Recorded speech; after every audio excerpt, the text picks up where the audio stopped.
Sou Neto do Acreditar em Live. Aqui a gente está vendo um pouquinho da realidade daquilo que nós amamos fazer, que é ajudar o próximo. Recebemos algumas doações de alguns brinquedos da família Grace e aí doamos para essas criançadas aí, para essas famílias aí. Acredito aí que veio aí em torno de umas 30 crianças e a gente tem esse papel aí de estar ajudando as pessoas nessa comunidade. Quero que você dê uma olhada aí ao redor e ver a extrema pobreza que o pessoal tem vivido aqui nessa comunidade. Aqui do lado de casa, aqui ó, do lado da faculdade Unixul, a gente está vendo aí mais ou menos umas 600 moradias onde não tem uma água, não tem uma luz. E a gente tem esse papel aí de transformar esse lugar aí. Então você que tem uma visão social, venha fazer parte da nossa família aí. Tá chegando mais famílias aí. Tudo bem? Boa tarde. Vem aqui, eu vou dar um presentinho pra vocês aqui. Davi, do Dia das Crianças.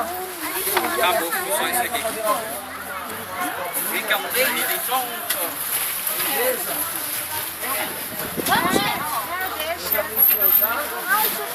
Essa é a nossa vontade, de ajudar o próximo. Então a gente está apadrinhando essa terra aqui para a gente trazer um pouquinho mais de infraestrutura para essa comunidade. Como é seu nome? Tá filmando aqui. Como é seu nome?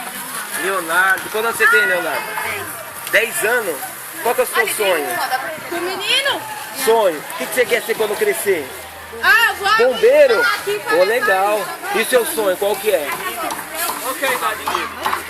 Um monte de coisa? Qual a idade Então dele? tá bom, Deus abençoe. Dá um joinha Quantos anos aí ele pro tem? pessoal aí da internet aí. Tá querendo um presente? Vamos ver se tem alguma comida legal pra você aqui. Quanto tempo você tem? Ele tem 10 anos. Ó, tio Will? Qual que você quer? Tem alguma aí? Pra montar esse daqui? Monta, hein? Jesus te ama, hein, varão?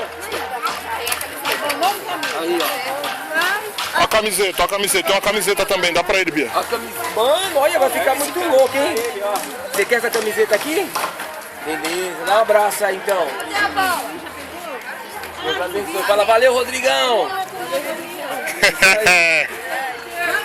Então tá bom. Ô, corintiano, olha o corintiano, ó. Você é corintiano? Vem aqui.